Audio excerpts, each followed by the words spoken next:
From the Center for the Study and Teaching of Writing at The Ohio State University, this is Writers Talk. I'm Doug Dangler. My guests today are Karen Berquist and Linford Detweiler, the core of the Cincinnati-based musical group Over the Rhine. They've released over a dozen albums since 1991's Till We Have Faces, including the double album titled Ohio in 2003, and their most recent release, which is 2011's The Long Surrender, right here. So, welcome to Writers Talk. Thanks for having us. Thanks. Well, I'm very happy you're here. Having as recently as last night, seen you perform in Columbus for the first time. Beautiful Lincoln Theater. Beautiful Lincoln Theater for the first time in far too long, because we've seen you in Cincinnati and other places, not that we're groupies. So tell me about your songs. Tell me about writing your songs. What is your process? How do you go work together? You've been doing this for a while. Yeah. Well, people ask us if we write mostly together or separately, whether the words come first, whether the music comes first, and the answer is yes. Okay. It happens every imaginable way. We don't really plan it, but in terms of the records, Karen writes about a third of the songs on her own. I write about a third, and we collaborate on the remaining third. It's nice to have an editor and a writing partner. Okay. And you're comfortable being each other's editors. You've worked out the ways that you're going to disagree over a lyric or over a chord or something. Yeah, the hard part is not editing everything else in life that your partner does, and that's, that makes it kind of interesting. So. No, but Karen has no problem telling me that something is not my best work.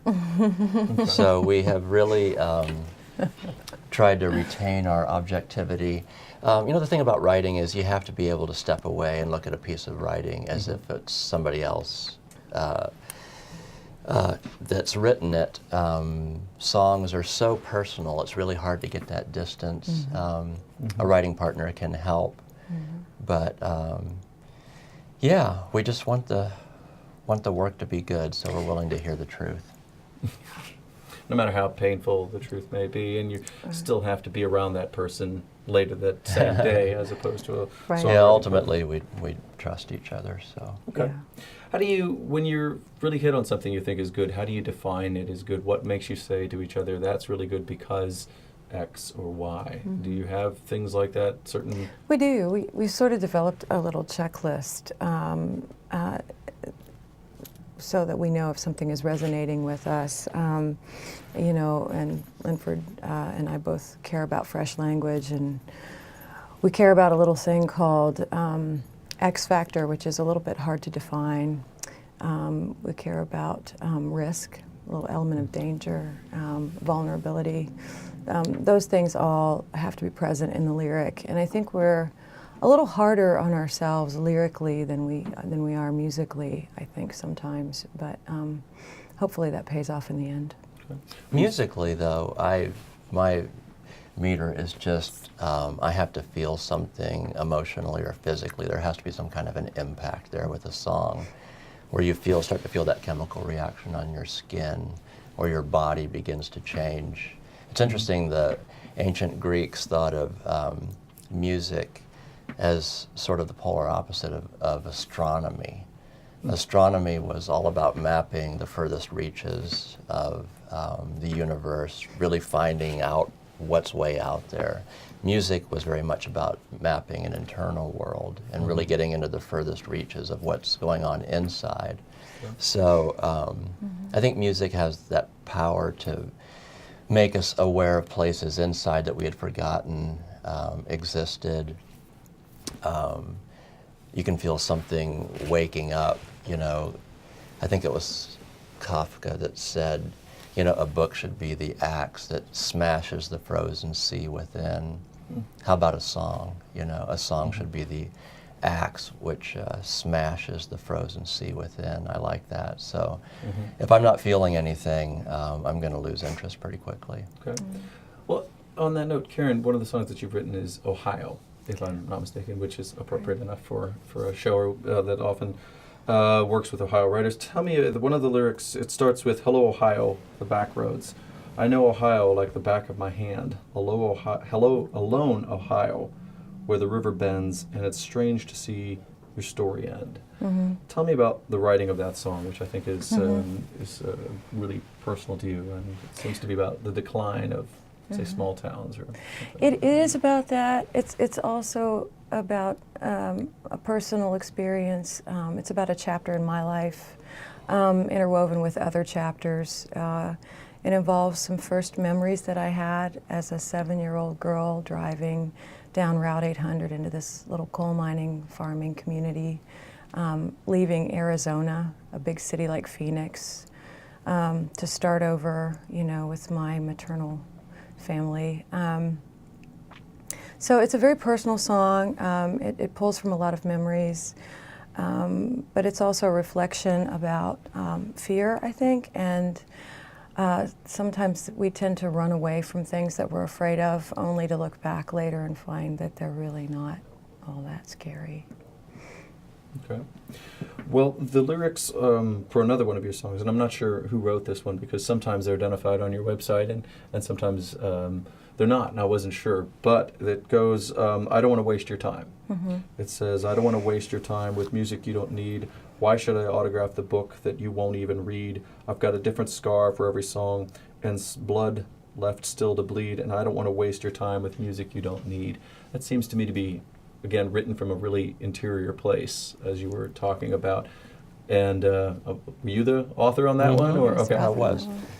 I think that was just sort of, every once in a while songs will sort of land as kind of informal mission statements. And we got to thinking about, we were finishing up songs for our last record, The Trumpet Child, and really thinking about taking, a band and crew on the road for a few years, taking people away from their families. And I think part of it was just sort of reflecting on, what is it that we're doing? Is this just a waste of time? It's a big deal to ask people to leave home and go out on the great American highway. And also I think it just sort of throws down the gauntlet a little bit for the audience and engages them on, why are you here? Are we really going to have a real conversation, a real exchange? Or is this just a waste of time? So I don't know, it was kind of a playful mission statement to mess around with. what do you want from your audience when you say something like that? Are we going to have a real exchange?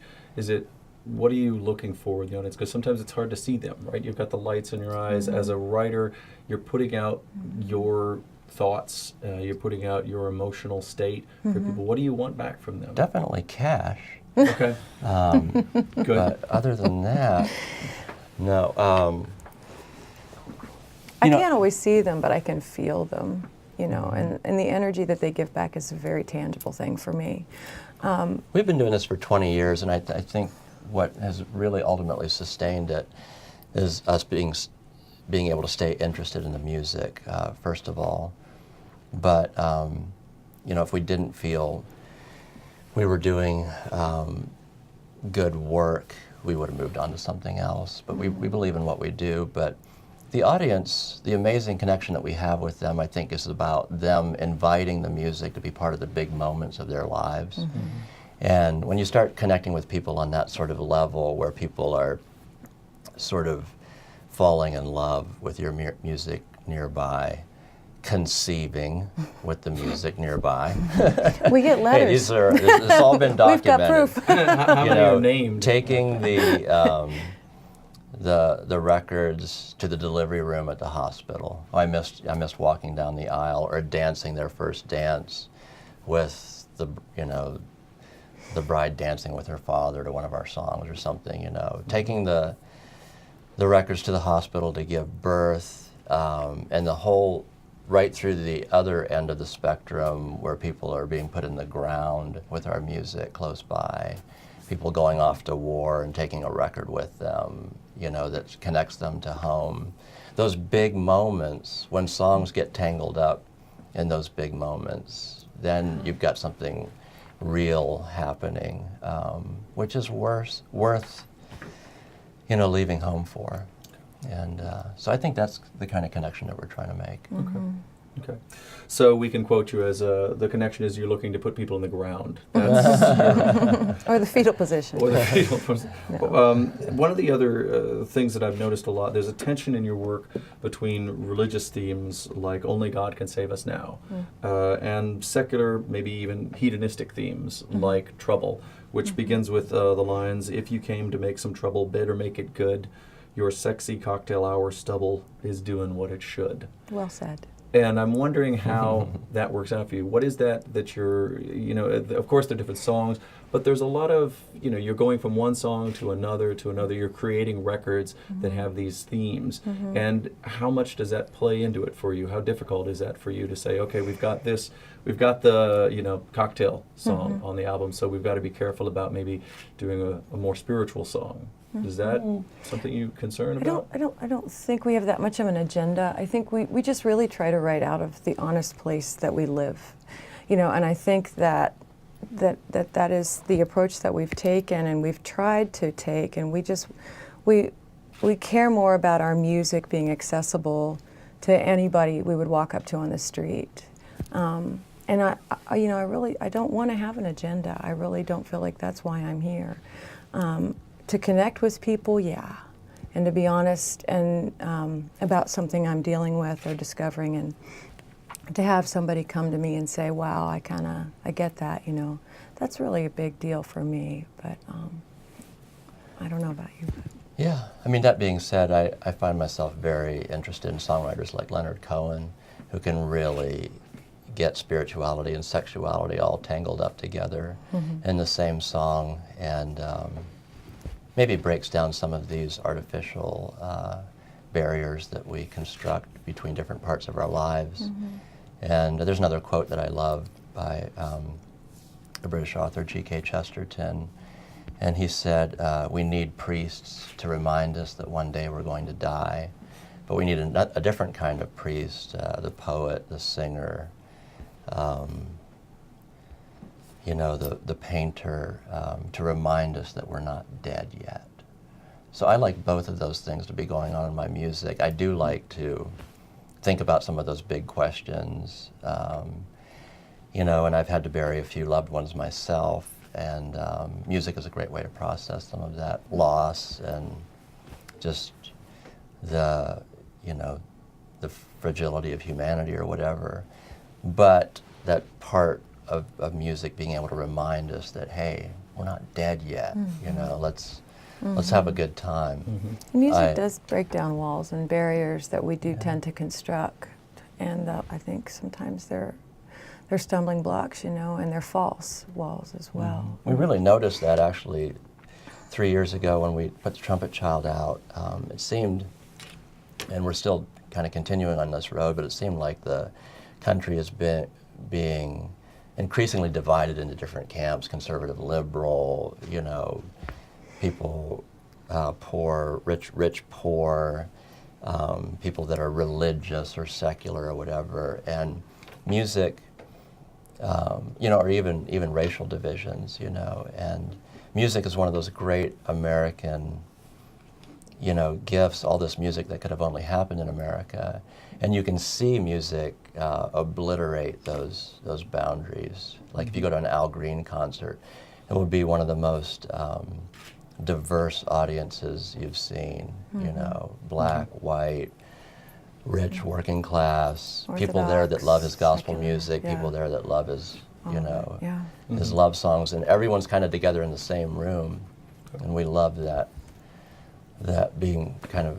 able to break down some of those boundaries. Okay. One of the other things I'm curious about is that you've got a really significant, I think of as for a band that's basically two people, a really significant online presence, for example. And you've got a YouTube video for Desperate for Love, where you wrote the lyrics, I think, and then you do a collage of 7 different animators, their interpretation of your music. And when you're talking about bringing people together and seeing how all these different people process your sounds, this seems like a perfect example of it, right? Because it goes from all these different animation styles.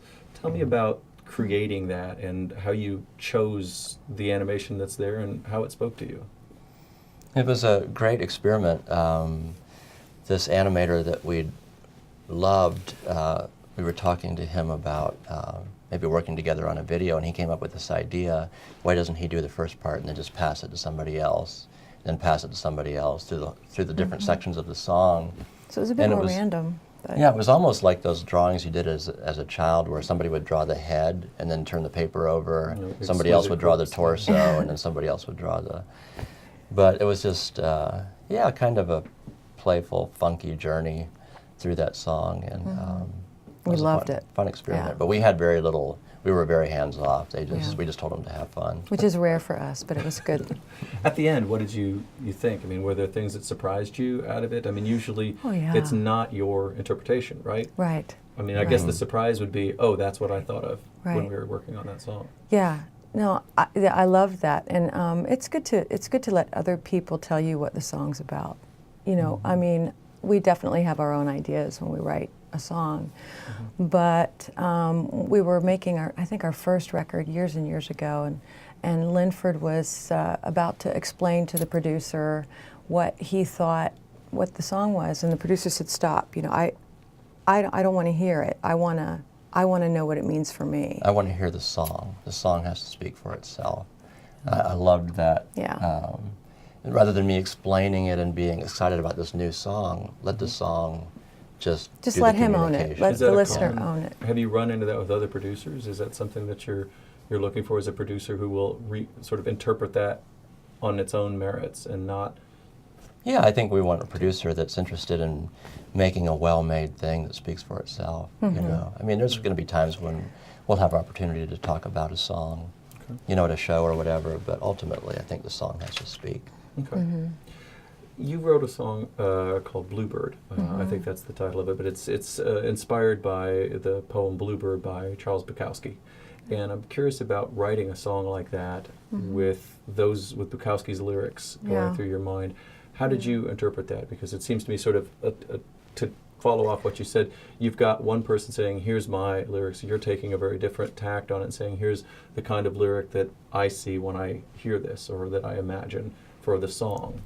Well, I think what I was trying to do was write about the actual self-abuse of the poem and the self-abuse in a separate personal relationship that I was witnessing, and sort of trying to process that myself and how someone can really, you know, drown themselves in their own issues and pain, and yet, you know, there's still this little spark of beauty in there that doesn't die, and there's this connection that can be made with that person, and so again, I think the poem meant something to me a little different than it probably did for him, for Bukowski, but it was just incredibly beautiful, and I couldn't get the poem out of my mind, and so I sat with it for a few years, and I actually had a couple of different melodies for the song, and I kind of worked through it, and Linford helped me finish it, and by the time we went into the studio, you know, I knew it was done, and but yeah. Have you written other things based on being inspired by other poets? Is that one of the? Yeah, is this one that seems really this clearly- record, we're showing our cards because we've been able to hang out with some pretty incredible poets that we meet at this workshop that we do every summer in Santa Fe. It's called the Glen Workshop, and we do a songwriting workshop there, and all these painters and poets and fiction writers and spiritual writers come from all over the country, and we spend a week together, and we share ideas, and there's quite a bit of overlap in what we all do. I've, you know, just fallen in love with the poetry of people like Andrew Hudgens, who I know you've had here, B.H. Fairchild, and who else did we reference on this record? We referenced at least 4 poets. Yeah. I'm hoping you referenced Andrew Hudgens' most recent book for. Shut up, you're fine. That's going to be on the next record. Yeah, we had to be careful when he was here which one Yeah. he read. Yeah, out of I'm that sure. one, because it's sort of I'm sure. more of an adult collection. Right. Well, you've got a lot of stuff on your website also about the quote of the week, which fascinated me because it seems like whoever is doing the quote of the week reads a lot and pulls out a lot of stuff. And I'm, assuming. Where did you find that? It's been years since we've had the quote of the week. Oh, okay. Well, good. I'm glad I could pull something dark from.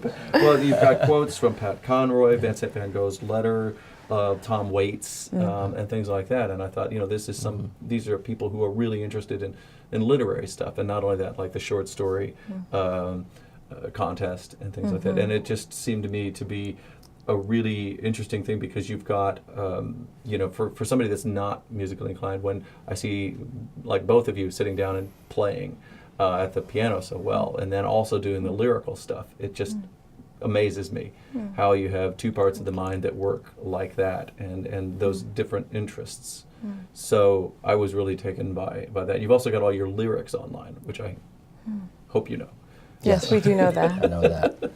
Yeah. Which is really interesting. Yeah, that was just a natural thing. I don't know. Over the Rhine's music, we're not necessarily mainstream. Sometimes people don't quite know what to do with us. It's sort of a fringe thing. And obviously, I think, as a child, I operated on the fringes a lot, not quite fitting in. And sometimes you just find your best friends are writers, these people that you connect with, in terms of their work. And so that was pretty natural. When we first started the band, people would ask who our influences were, and I kept forgetting to name songwriters. I would always want to talk about writers, that were influencing me or inspiring me. So it's all connected somehow. I'd be interested to see how many songwriters would reference Bukowski. It's an interesting. Tom Waits would. He would. Yeah. Tom Waits. Huge fan. What's the landscape? How has it been changing for you for singer-songwriters? And what I'm curious about, the follow-up question is going to be, what's your advice for people that want to do what you're doing? You had talked about being not part of the mainstream. What's that like? What's the landscape out there like? And is it getting better, worse? It's changing, and it's really tricky. I think with anything, what is Michael Wilson's quote? If you want to, if you're going to engage with the world, the best armor you can have is to truly love what you're doing. And I think that's good advice, and I think if you show up and are faithful with that gift, you're going to find a place for it, an audience or a home for it. I think one of the biggest attractions for me in going to see, a songwriter hero, whoever that might be, perform at a show. I'm there because I love the music, but what's really also a huge attraction is to see somebody fully stepping into what it appears that they were born to do. Just that confidence and sort of living in the sweet spot of their calling, whoever they are. That's really contagious. So that's great advice. If you don't love it, if you're sort of curious about sort of the celebrity vibe of pop music, or it's going to be over, But if you truly love writing and songs, and if there are records that are just inseparable with certain moments in your own life, and you want to sort of offer that to somebody else, a record that might be forever associated with something important in their life, and you want to kind of complete that circle, then I'd say go for it. I mean, one thing about Over the Rhine, as far as just having a career, is even back in the early 90s when it was all about getting a record deal, and then you were on your way. Even then, we kind of had this desire to just communicate directly with our audience and take the middleman out of the equation. A lot of people let record labels do that work for them, and then when the industry kind of imploded, people didn't quite really know how to proceed. And everyone's learning about reaching out to their audience, and everything. But that's something that was just kind of a natural thing for us, is to who are these people that are finding our music? What are they about? How can we connect with them? And you've got a blog that you occasionally write on it, describing what you're going through, which seems to me to be maybe the flip side of doing the music, where you get to or writing lyrics, where you get to work on it, you get to caress it, you get to figure out what that song is really meaning, as opposed to a blog where people are like, well, tell me what happened Wednesday. You know, and that seems like, again, another interesting push and pull. I interviewed an author recently whose comment was, if Hemingway had to do Twitter, he would have killed himself years earlier. You know, See what happened. so, you know, when you do that stuff, I noticed one of yours started, a friend recently asked me to describe, and that's your entry into that more offhanded kind of writing, the more the blogs that you've been doing. Is that? Linford writes a lot of the letters with me sort of hovering over his shoulder from time to time. But that's always been a way that he's wanted to connect with the audience. And people will subscribe to receive those letters. And it's funny, we were actually talking about joining up with an online organization that does this sort of thing and reaches out to your audience for you. And their theory is long letters are a bad idea. Just hit them with the tweet. And that's all you want to do. And our audience couldn't disagree more. That's our audience is about the letter. They want to take the time to slow down, sit down, pour something good into the glass or the cup, and read it, and see what somebody else has to say about that. And so I think maybe we're an exception to the rule, or maybe we really just don't know what the audience is all about. And we're trying to find out. So. Okay. Well, Karen and Linford, I want to thank you very much for being here. Again, the band is Over the Rhine. It's at overtherhine.com.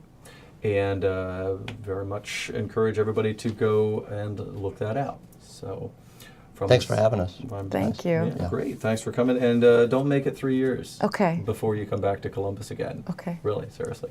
So from the Center for the Study and Teaching of Writing at The Ohio State University, this is Doug Dangler saying, keep writing.